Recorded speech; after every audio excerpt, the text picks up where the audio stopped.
The life of every man is a diary, in which he means to write one story and writes another. And at his most humbling hour is when he compares those stories of what he could have been to what he is actually going to be. Hello, my name is Kendrick Walker, and I've been a proud member of the Boys and Girls Club of Central Florida Taft Branch for the past 5 years. I am the oldest of 5 kids, and I'm currently a senior at Cypress Creek High School. Today, I'd like to share with you my diary of how the Boys and Girls Club impacted my life. As a young child, I can remember that my family was always moving. It was hard for my parents to hold down a job, and we were always running from our landlords. I cannot begin to tell you how traumatizing it was as a young child to be awoken in the dead of night, to quickly pack as many valuables as I could, load them up, and move to the next city, sometimes even the next state. On those nights, my younger siblings and I would huddle in the backseat of a family car and mentally prepare for our next journey. One of my most important journeys began at the Taft Branch Boys and Girls Club. I can recall the day my mom came home and told us she had found a place for us to go have fun and make friends. At that point in my life, the word friend was a foreign concept, because with the constant moving, I knew eventually I'd have to leave them soon. I felt skeptical of this new place at first because I couldn't understand why my family would even need the club if we always had each other. I remember my first day at the club, all the children were playing and the smiles they had. But I could only focus on one thing. They were giving out free food, our daily snack as I later learned. Immediately, wheels in my head started spinning. My plan was to get as many extra snacks as I could into my backpack so I could help my family with dinner. I was excited that tonight, we would go to bed with a full stomach. I was floored when Miss Anna, the program director at the time, asked me if I wanted extra. When I looked up at her, I knew that she knew what I was about to do. But she didn't look mad. She just helped me pack as many extra snacks as I could into my book bag. I couldn't remember a time when something was offered to me, let alone food. When my family was hungry, we literally had to go out and find food. The club provided food for not only for my family that night, but for many nights to follow. And from that generous beginning, my involvement in the club was ignited.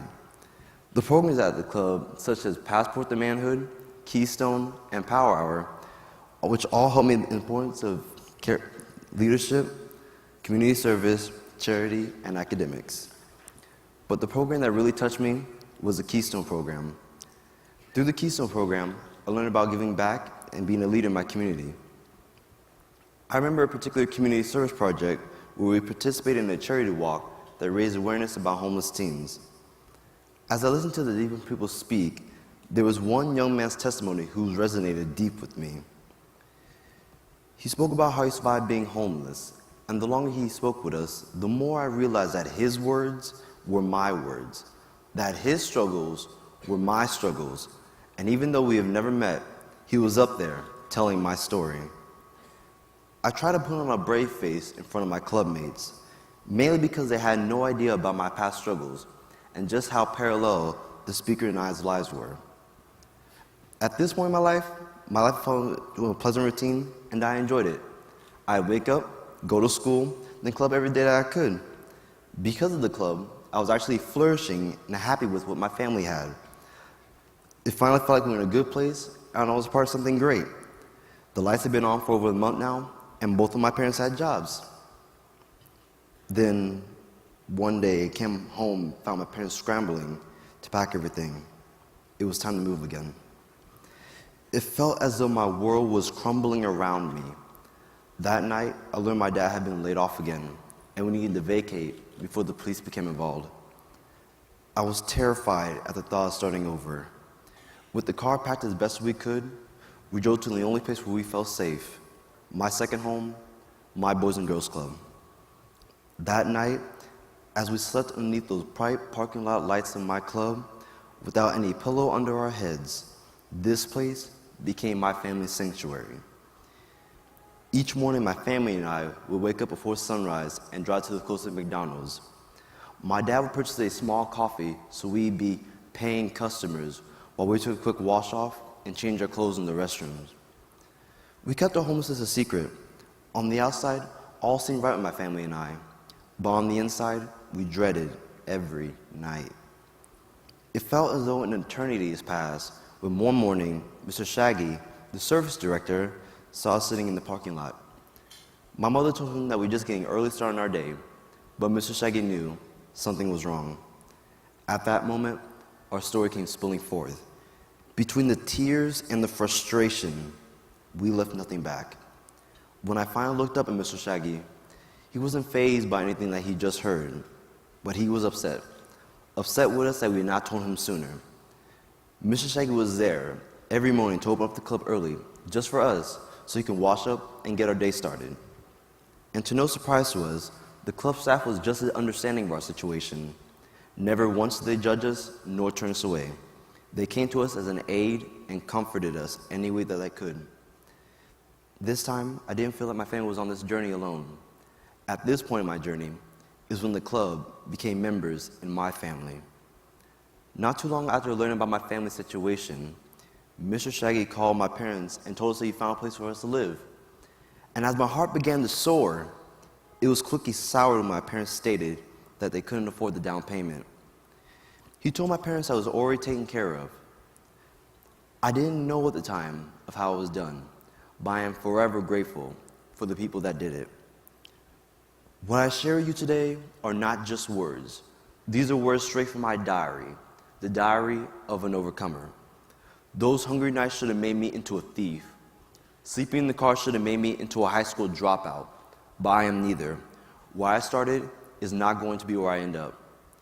I stand before you today, a high school senior with a 3.7 GPA.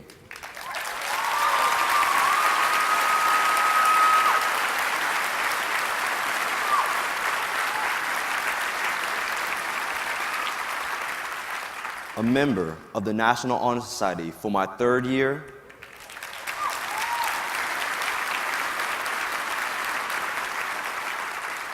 and vice president in my Keystone Club.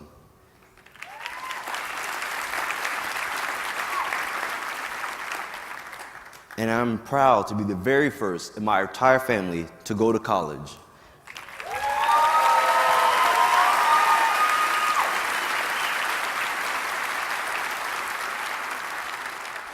And I look forward to attending Florida A&M University next fall, majoring in accounting.